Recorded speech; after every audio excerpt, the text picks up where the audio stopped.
Hello. నేను చందన. ఈరోజు నేను ఒక టాపిక్ గురించి మాట్లాడబోతున్నాను. అదేంటంటే, సహజంగా పేరెంట్స్ అనుకుంటూ ఉంటారు, పిల్లలతో ఉన్నప్పుడు వాళ్ళు భయంతో నా మాట వింటారు. లేదంటే భయపడినప్పుడు బాగా వింటారు. ఇలా అనుకుంటూ ఉంటారనమాట. నిజానికి పిల్లలు పేరెంట్స్ మాట వినటానికి భయం అనేది కారణం ఎప్పుడూ కాదు.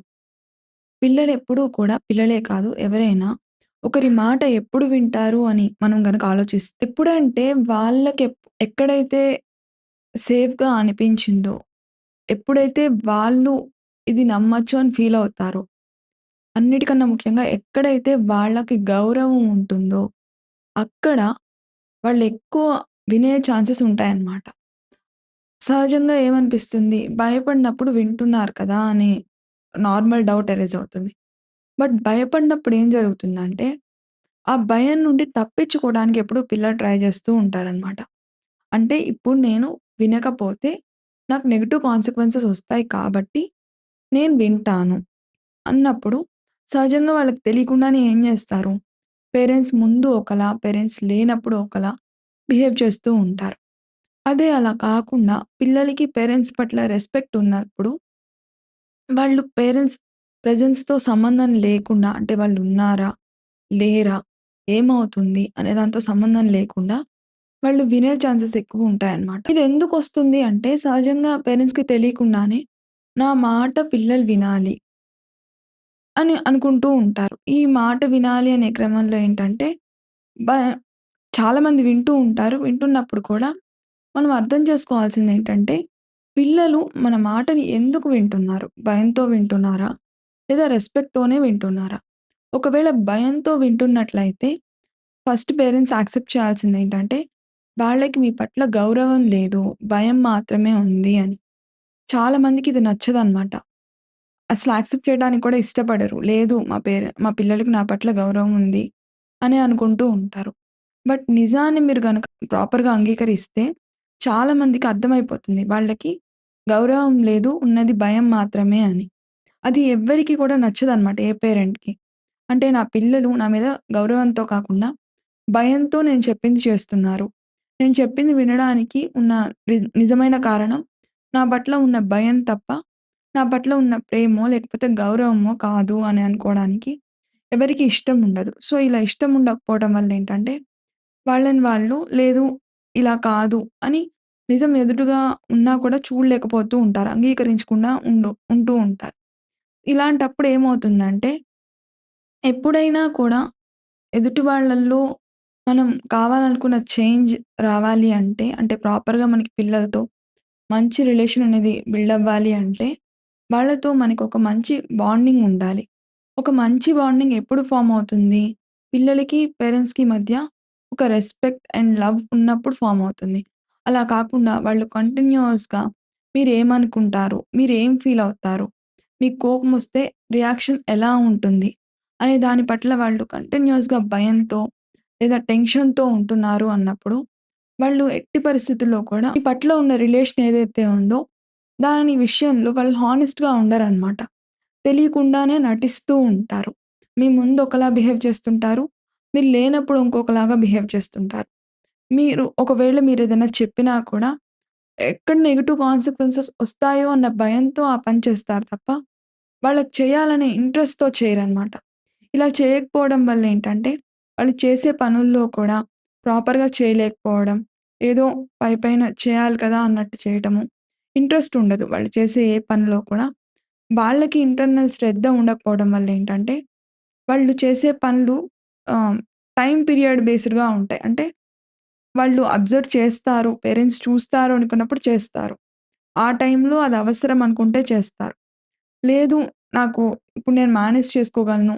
పేరెంట్స్‌ని నేను హ్యాండిల్ చేసుకోగలుగుతున్నాను అన్న ఒక కాన్ఫిడెన్స్ ఒచ్చాక చేయడం మానేస్తారనమాట.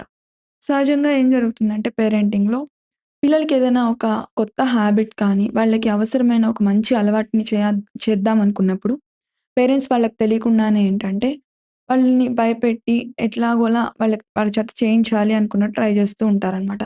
ఈ క్రమంలో ఏంటంటే, పిల్లలు ఎక్కడ పేరెంట్స్ మమ్మల్ని కొడతారో, లేకపోతే ఎక్కడ పేరెంట్స్ నుండి నెగెటివ్ రియాక్షన్ ఒస్తుందో అనే భయంతో చేస్తూ ఉంటారు. ఈ భయంతో చేసినప్పుడు ఏమవుతుందంటే, మీ ముందు చేస్తారు. ఒక కేస్‌లో ఏమైందంటే, వాళ్ళ ఫాదర్ ఊరుకోవట్లేదనమాట. అంటే ప్రాపర్‌గా స్కూలు నుంచి రాగానే ఇక్కడ వస్తువులు అక్కడ పెట్టాలి. టైంకి లేచి రెడీ అవ్వాలి. వెంటనే ఇడిచిన బట్టలు ఏదన్నా ఉంటే వెంటనే తీసుకెళ్ళి ప్రాపర్ బ్యాగ్‌లో వేయాలి. అలా కొన్ని రూల్స్ అంటూ వాళ్ళ ఫాదర్ చెప్పి, రోజు ప్రాక్టీస్ చేయకపోతే అరుస్తూ ఉండడం వల్లేంటంటే, ఆ కిడ్ రోజు ఫాలో అవ్వడం అనేది అలవాటయిపోయింది. సో, ఇంత బాగా ఇంట్లో ఫాలో అవుతున్నారు కదా! అని వాళ్ళ పేరెంట్స్ ఇద్దరూ అనుకున్నారనమాట. బట్ తర్వాత కొన్ని రోజులకి తనని తీసుకెళ్ళి హాస్టల్‌లో జాయిన్ చేశాక, తను పేరెంట్స్ లేరు కదా! సో, నా ఇష్టం వచ్చినట్టు ఇంక నేను ఉండొచ్చు అని అనుకోని మామూలుగా తనెలా ఉండాలనుకుంటున్నాడో, అలా ఉన్నప్పుడు ఏమైందంటే, వెంటనే తన వస్తువులు ఎక్కడ పడితే అక్కడ పడేయటం. ప్రాపర్‌గా పెట్టుకోలేకపోవడం వల్లేంటంటే, ఎక్కువ తన వస్తువులన్నీ మిస్ అవ్వడము. దానివల్ల కంప్లెయింట్స్ ఎక్కువ చేస్తూ ఉండడము. వార్డెన్స్ అండ్ స్టాఫ్ కూడా మీ అబ్బాయి కేర్‌లెస్‌గా ఉంటున్నాడు. మిగతా అందరివి ఎవరివి కంప్లెయింట్స్ రావట్లేదు. మీ ఒక్కళ్ళ దగ్గరే వస్తున్నాయని వాళ్ళు సరిగ్గా రెస్పాండ్ అవ్వకపోవడం. దీంతో వీళ్ళు వెళ్లి గొడవ పెట్టుకోవడం. ఇట్లా ఇష్యూ పెద్దదయిందనమాట. ఇక్కడ మనం గనుక అబ్జర్వ్ చేస్తే, మరి ఆ అబ్బాయి ఇంట్లో ఉన్నప్పుడు అన్ని పనులు చేశాడు కదా! తన వస్తువులన్నీ ప్రాపర్‌గా అరేంజ్ చేసుకున్నాడు కదా!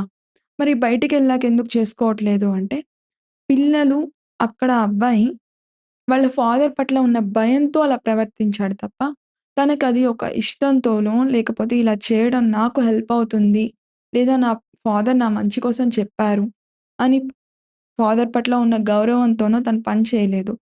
వాళ్ళ ఫాదర్ కోపం నుంచి తను తప్పించుకోవడానికి పనిచేశాడు కాబట్టి, అది తనకి అలవాటుగా అవ్వలేదనమాట.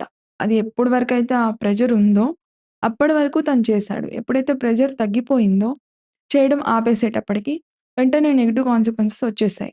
సో, ఈ కేస్ మనం అనలైజ్ చేస్తే గనక, మనకి చాలా అర్థమవుతుంది. దాని కాన్సిక్వెన్సెస్ ఎలా ఉంటాయి? అంటే ఒక ఫియర్‌తో చేసినప్పుడు ఫర్దర్‌గా దాని ఇంపాక్ట్ ఎలా ఉంటుంది? అలా కాకుండా ఒక రెస్పెక్ట్‌తో మనం అర్థం చేసుకొని పిల్లలు చేస్తున్నప్పుడు ఎలా ఉంటుంది అని. సహజంగా ఇక్కడ ఏం జరుగుతుందంటే పిల్లల చేత ఏదైనా చేయించాలనుకున్నప్పుడు వాళ్ళు చేస్తున్నారు అంటే చాలామంది అక్కడితో అయిపోయింది అనుకుంటారు. బట్ పేరెంట్స్ ఇక్కడ అర్థం చేసుకోవాల్సిందేంటంటే పిల్లలు మన మాట వింటున్నారు అంటే అది వాళ్ళు ఎందుకు వింటున్నారు అని చూసుకోవాలనమాట. అంటే భయంతో వింటున్నారా? లేదా మన పట్ల లేదా మన మాట పట్ల గౌరవంతో వింటున్నారా అని చూసుకోవాలి. అలా కాకుండా వాళ్ళు మాట వింటున్నారు కదా! అక్కడితో అయిపోయింది కదా! మనకు కావాల్సింది జరిగిపోయింది అనుకుంటే, ఫర్దర్ మనం లేని రోజున వాళ్ళు ప్రాపర్‌గా వాళ్ళ లైఫ్‌ని డిజైన్ చేసుకోలేకపోతారు. దానివల్ల వాళ్ళు ఇబ్బందుల్లో పడతారు. కాబట్టి ఎందుకు వింటున్నారు అనేది మనం ఫస్ట్ ఐడెంటిఫై చేయాలి. ఒకవేళ వాళ్ళు భయంతో వింటున్నారు, రెస్పెక్ట్‌తో కాదు అన్నప్పుడు మీరు చేయాల్సిందేంటంటే, వాళ్ళకి మీరెందుకు చెప్తున్నారు అనేది ప్రాపర్‌గా ఎక్స్‌ప్లెయిన్ చేయాలనమాట. నేను ఈ కారణంతో ఇది చేస్తే బెటర్ అని చెప్తున్నాను. దీనివల్ల ఇలాంటి పాజిటివ్ రిజల్ట్స్ వస్తాయని నాకనిపిస్తోంది. మీకేదన్నా దీని పట్ల డౌట్ ఉంటే అవి నేను అడిగితే నన్నడిగితే నేను ప్రాపర్‌గా క్లారిఫై చేద్దామనుకుంటున్నాను అని ఓపెన్‌గా మీరు గనక చెప్తే పిల్లలు కూడా ఓపెన్ అయ్యి కొంత డౌట్స్ అడగడమో, లేకపోతే వాళ్ళకెందుకిది ఇష్టం లేకుండా ఉంది అనేదో వాళ్ళ వెర్షన్ వాళ్ళు చెప్తారనమాట. అలా కాకుండా ఏదో ఒక విధంగా నేను పని చేయిస్తే చాలు అని భయపెట్టి పని చేయించినప్పుడేంటంటే వాళ్ళకి ఆ విషయం పట్ల సీరియస్‌నెస్ అనేది అర్థం కాదు. పిల్లల నుంచి మనం ఎక్స్‌పెక్ట్ చేసే మంచి బిహేవియర్ ఏదైతే ఉందో, అది ఆ టైంలో వాళ్ళైతే కనబరుస్తారు తప్ప, వాళ్ళకి అదొక హాబిట్ లాగా గానీ, లేదంటే అదొక ముఖ్యమైన విషయం అన్న సంగతి గానీ వాళ్ళకి తెలీదనమాట. అలా తెలియకపోవడం వల్లేంటంటే, ఫర్దర్ లైఫ్‌లో వాళ్ళు ఇబ్బంది పడుతూ ఉంటారు.